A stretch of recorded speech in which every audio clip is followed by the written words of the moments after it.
This is the Civilization Battle Royale X, Season 5, Episode 15, the greatest episode in CBR history. G'day all, Mr. Poblano here with a sizzling hot new CBR episode.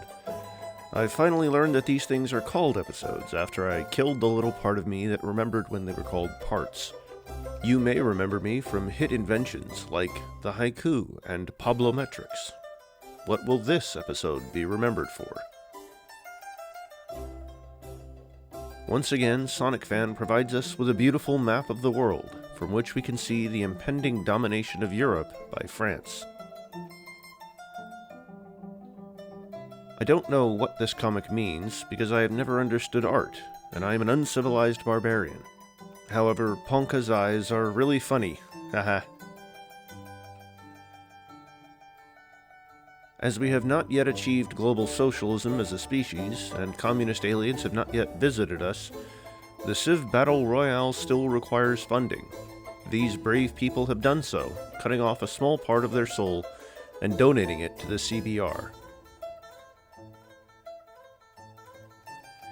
Everybody wrote Vyatka off. They said they couldn't do it. They got off to too slow of a start. But they forgot the underlying grit in Vyatka, and they will overcome this start. It's all about Mishkin. Let's go, Mishkin. Love to Mishkin. Unfortunately for the person who wrote a Vyatka slide 2 seconds ago, they just lost Koloperib. With 3 comp bows nearby and a swordsman within 2 tiles in the sea, they should be able to retake it. However, if the swordsman dies, which is very possible due to embarking, the 3 comp bows on the island will serve to block the Vyatkan units that could retake the city. After an entire episode of Will They Won't They over Nikolaevskoye, the city falls to Rauran. Or actually, it doesn't fall, really. There is no slide which shows the city capture, and the 2 civs have made peace. Most likely, after an extended siege, the inhabitants of the city opened the doors to Rauran, and peace was made on a limited basis.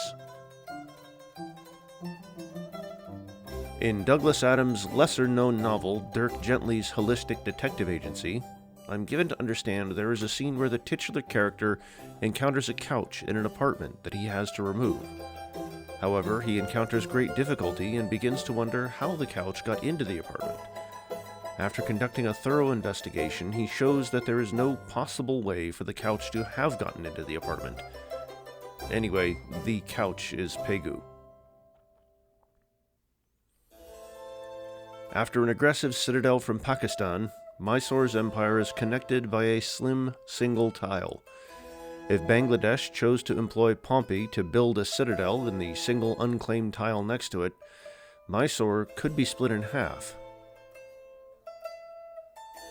The Scots employ the services of Keumelahayati, who is notable for being the first woman admiral in the modern world, although the historical sources on her are extremely limited. In any case, Scotland will have to hope and trust in those limited sources because her navy is severely outdated compared to her neighbors.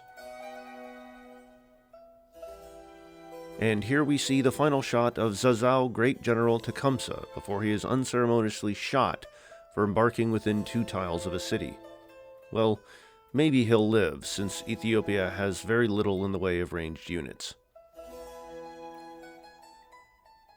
Ma'in now has a monarchy, proving once more that they are an outdated civ which should be abolished.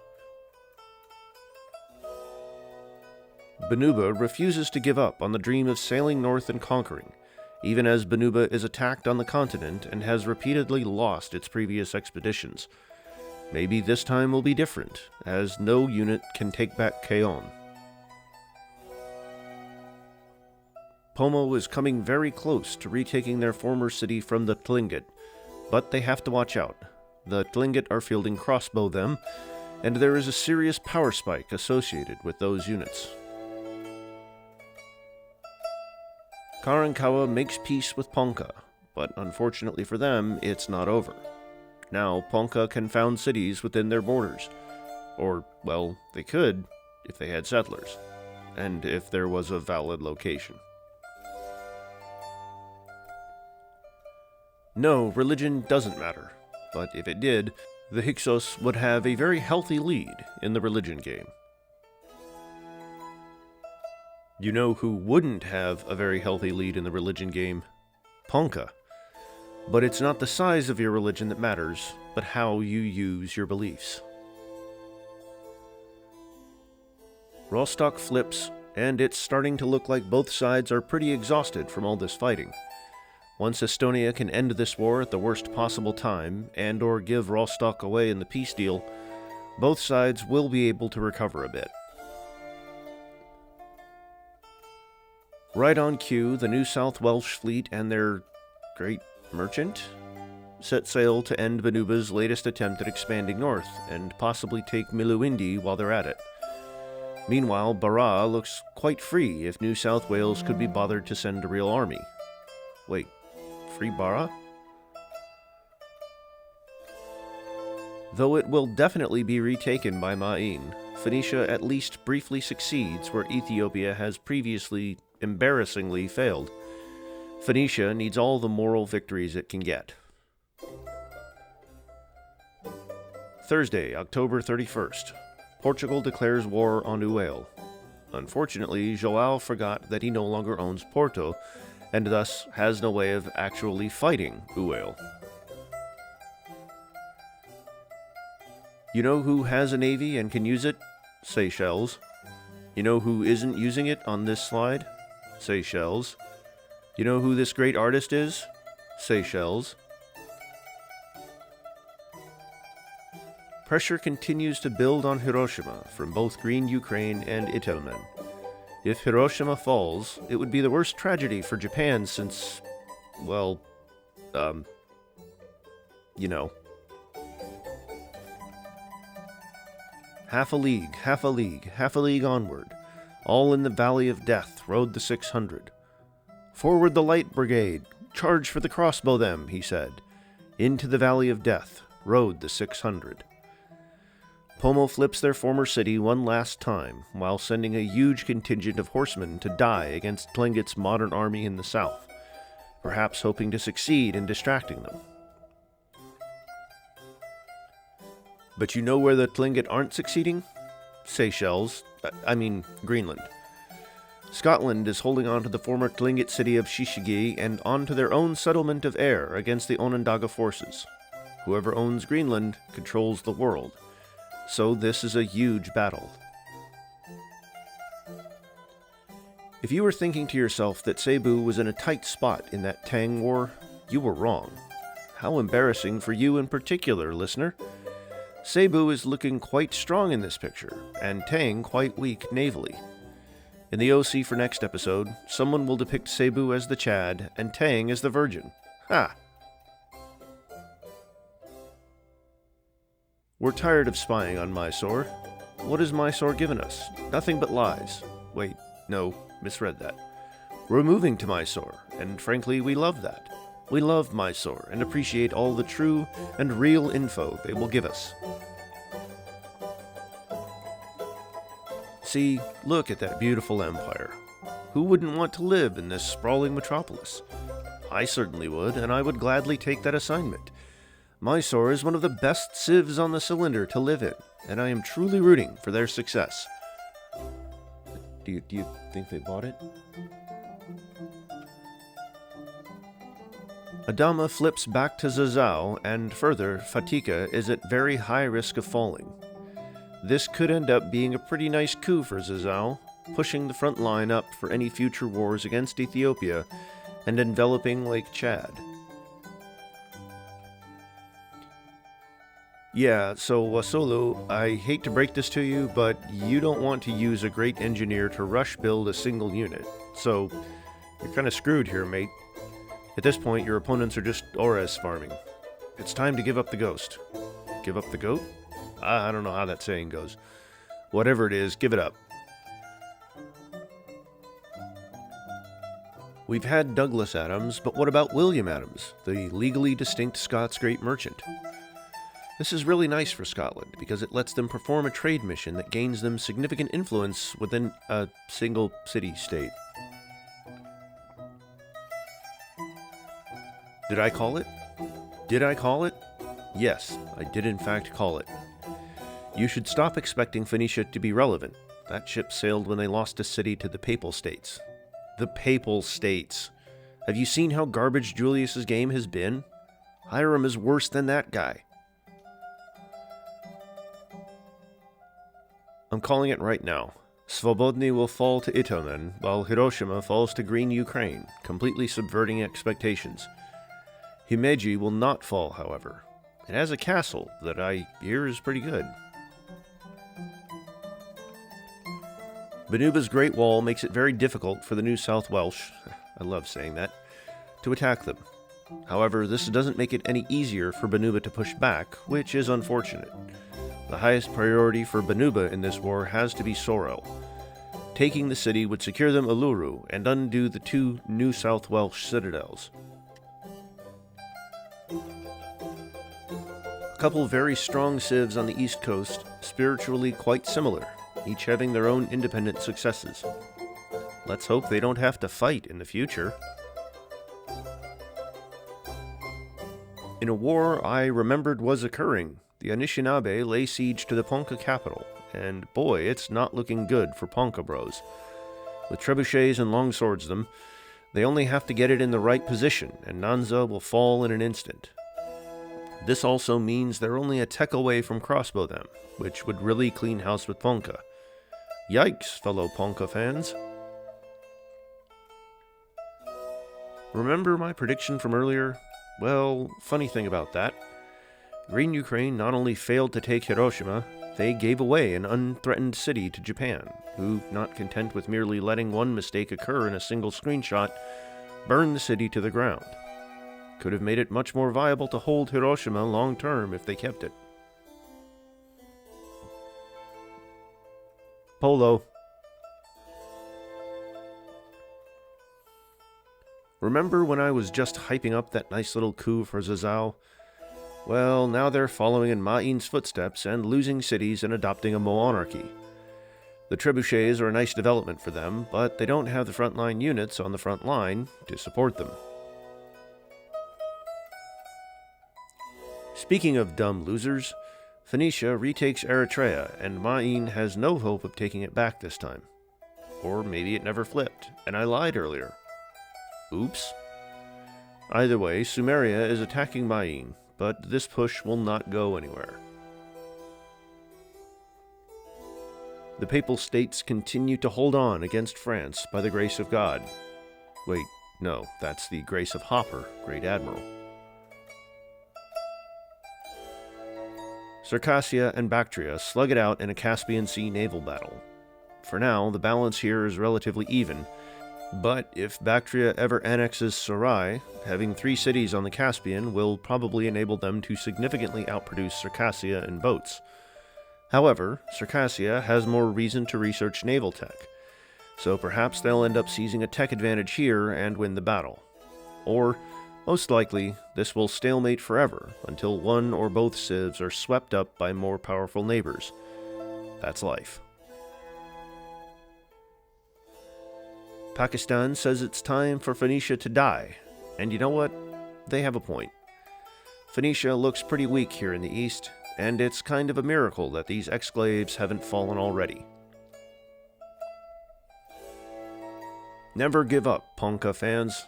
Despite what I said in the last slide on Ponca, White Eagle didn't hear no bell, and he launches an offensive against Tangoen that, honestly, might succeed. The only nearby reinforcements are obsolete catapults, and the city is relatively low in defense. While the Nanza offensive has yet to make a breakthrough, my point remains. It's only a matter of positioning before Nanza falls extremely rapidly.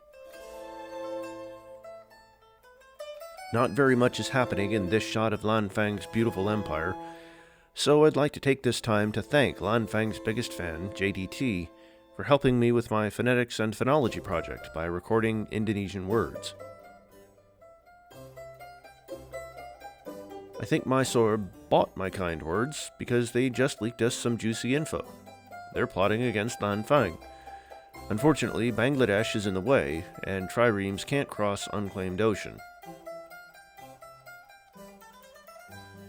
We move our spy now to, Mami, with the hopes of finding out if it's possible for South America to be interesting in CBR.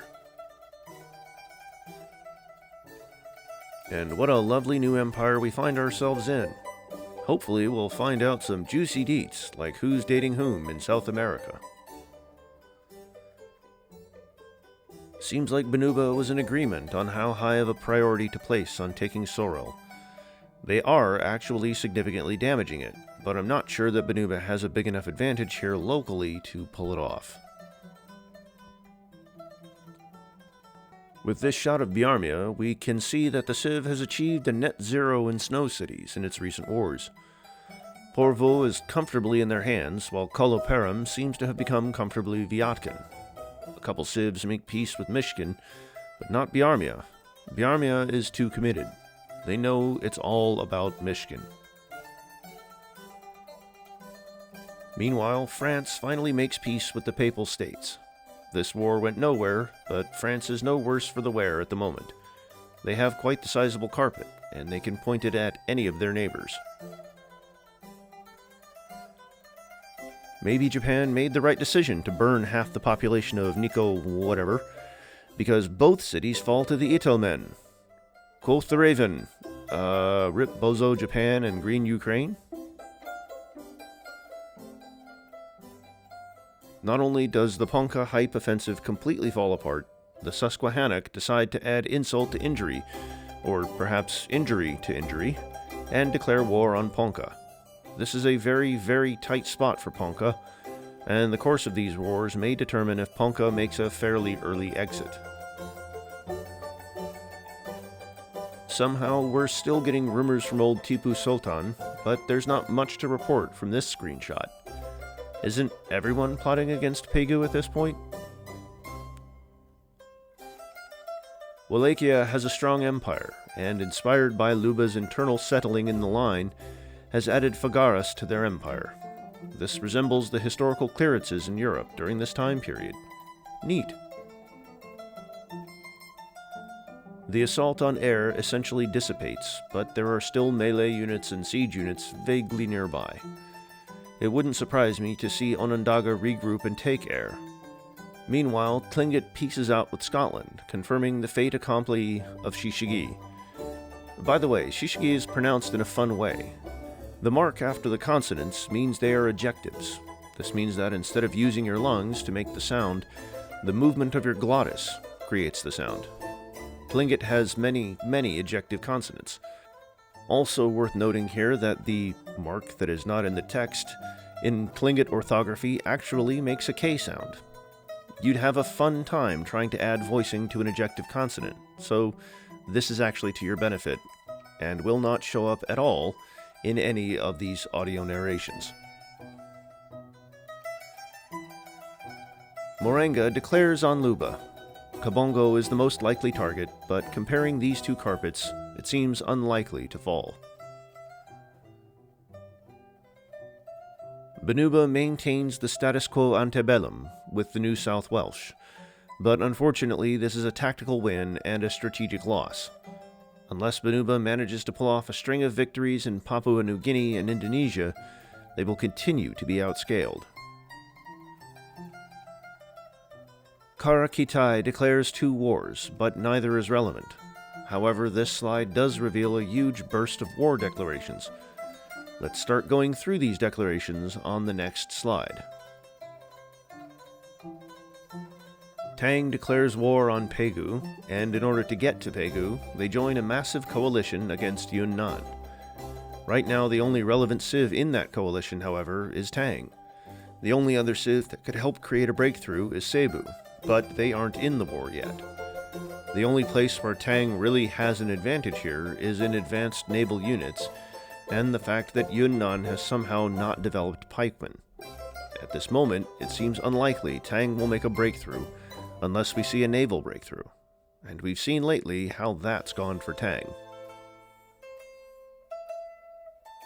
Ignore what I said 5 slides ago. Onondaga makes peace with Scotland. Ayr will never fall. However, Onondaga makes huge strides in taking control of the critical region of Greenland, by settling two highly important snow cities. Susquehannock and Onondaga joined together to fight Karankawa, much to the relief of Ponca, who now has less to worry about from their fight. Also, the Hanseatic League is in the war against Karankawa. Yeah. Tlingit might have one less city in Greenland, but they have one more belief in their religion. And what's more important? No, seriously, I'm asking. Is a city in Greenland more valuable than a religious belief? To answer my question quickly, the beloved game runners have decided to show the religious belief in question. And to be honest, it's quite good. Better than a city in Greenland, even. +1 food and growth in all their cities with the religion is quite good, even if some of their rivals can benefit. Vyatka now has a solid hold on Koloperam, showcasing just how much heart they have. They also have some shot at Glasisveller, with a catapult in range. The real problem for Vyatka is Glazov, which prevents them from reinforcing the Arctic Ocean with more naval units. The flipfest in Chad continues, but even if for the moment it leans Ethiopian, the development of trebuchets should push this battle in Zazao's favor, as long as they don't peace out at an inopportune time. Japan declares war on Pegu, which is an excuse for us to look at William the Bastard. Unfortunately, he can't really help take an island city. Here's a shot of the most hated civ in the game, Pegu. Half of their land is on fire, but life goes on. Wales and Scotland join in on the great clearances, with Dona, Ballynagink, and Haddington appearing on the Isles. Itelmen declares war on Rauran, but with green Ukraine in the way, and all of 2 tiles of space to move around in the Arctic, this is unlikely to go anywhere.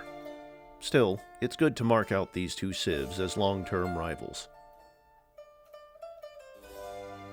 As I've said, it's really a matter of positioning with regards to Nanza, and now that Anishinaabe has managed to get units in place, the city has rapidly lost health. It's not looking great, Ponsils. The future looks bright for the Ore Empire. They've got a great foothold in the Mediterranean, and they don't have too many rivals on land in Africa, at least while the civs to their south are eternally warring. Still, their carpet looks pretty thin. Remember that plot from earlier? Well, Tipu wasn't lying, but unfortunately neither was I about how impossible it is for Tipu to attack Lanfang. Medieval empires are famously very particular about maintaining rigid borders in the open ocean. We moved the spy to Seychelles, but we keep getting the same rumors. Screw Lanfang. Is this thing broken? Sending a spy to the cafeteria is crazy. Maybe we're trying to catch a broadcast of Taskmaster New Zealand? Watch Taskmaster New Zealand. Wow, great work, Estonia. You made a peace deal without giving away a city. Another shot of beautiful Wallachia, where... Oh, look at the Scythian citadel. That's crazy. Is that new? Oh wait, no, it's in the older shots of Wallachia. Oh, did I miss it earlier?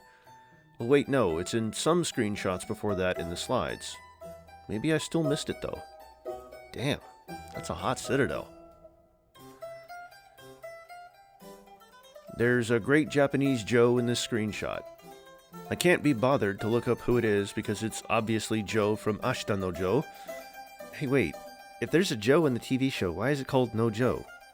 Gee, boxers sure are dumb.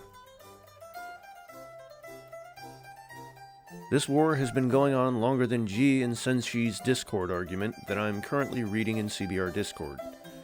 Much like that argument, this war is going nowhere, and nothing has changed. Hey, join the Discord. Remember when I said this would go nowhere? Well, the carpet of Luba is thinning out a bit thanks to the pressure of Marenga's horsedom. While they can't actually threaten the city, they can make it possible for ranged units to take positions and siege Kabongo. However, the hilly nature of the terrain means there's actually only 3 tiles south of the city from which the city can be shot. Rough. Wow, Potala Palace. This boosts sovereignty and grants a great profit, which may grant great profit in the form of extra food from that new Reformation belief. Ponca adeptly counters the sudden loss of their capital to Anishinaabe by simultaneously settling a new city, making them net even in terms of city count. So basically this loss doesn't even matter. Poncels stay on top. What? Under absolutely no threat from France, Vlad vluckles under the pressure and gives away Bucharest. France takes the opportunity to weaken Wallachia, but recognizes Bucharest is completely indefensible and decides to raze it to the ground. Maybe the Papal States will fill in the gap later. Somehow I missed this earlier, but Mysore, in declaring this war, puts their own city under great threat. Luckily for them, they have a galleass and trebuchet, which should make it quite easy to defend the city. It's not looking great for Mayin, who has more pillaged tiles than non-pillaged in its empire. Still, the rough terrain should allow them to hold against Sumer and Phoenicia. And now, Ponca is +1 in cities in this episode. Total Ponca victory! Anishinaabe also do not have any melee units in range, so this may hold for a bit. Do nothing. Competition just keeps shooting themselves in the foot. What is this Civ strategy called? Portugal makes peace with Sumer, which gives us an excuse to look at their empire. It's fairly respectable, but their options for expansion are fairly limited. The path to beating France runs through Africa.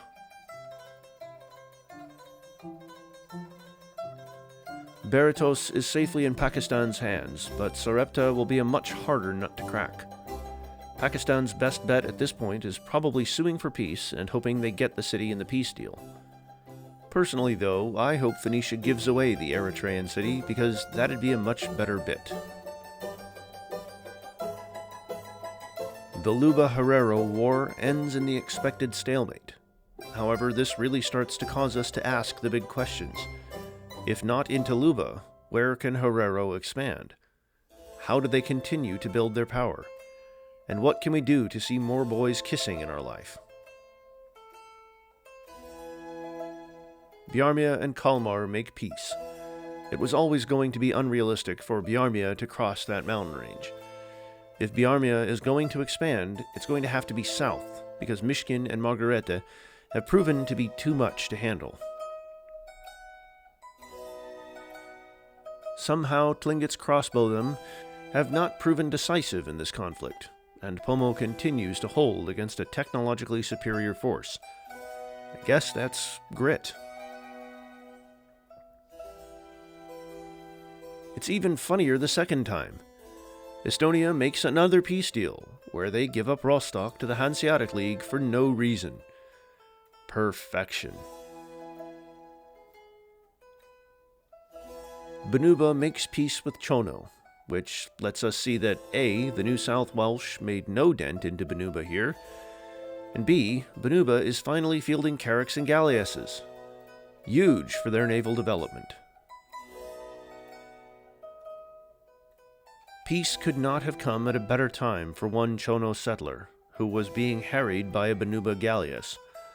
While they may have lost an indefensible city, Chono continues to grow their Polynesian empire in the hopes that it can help them win in South America, or at least provide them somewhere to escape to. So long, CBR viewers. I'm graduating from university in 2 weeks. Suck it, my haters.